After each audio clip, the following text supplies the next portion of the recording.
C'est un projet qui est lancé depuis un certain temps déjà chez nous. On est en train de mettre en place la gestion du flux EDI qui nous servira de base pour gérer la facture purement électronique en format facture X telle qu'elle sera obligatoire à échéance 2024.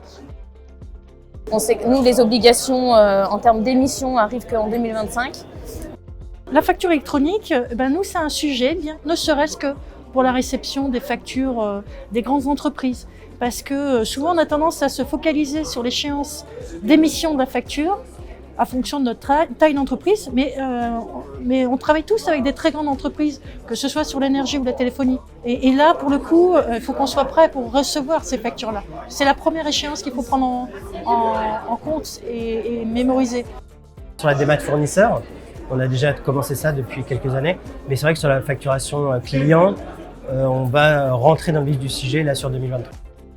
Pour la facture électronique, on commence tout juste à travailler sur le sujet. Là maintenant, notre gros travail, ça va être d'imbriquer en fait nos différents logiciels et que l'information correcte arrive au même endroit.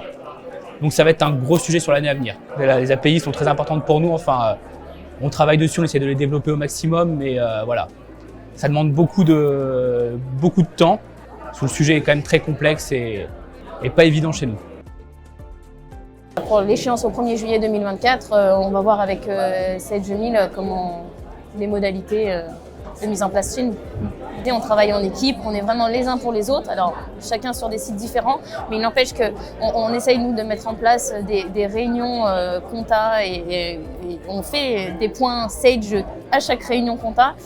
Sur l'avenir de ce qui se prépare, la facture électronique, là je ne peux pas me permettre vis-à-vis de la société et des équipes de ne pas faire les mises à jour pour les prochaines années, quoi.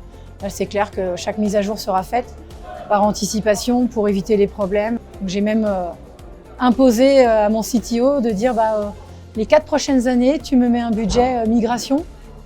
Comme ça, il n'y aura pas de surprise.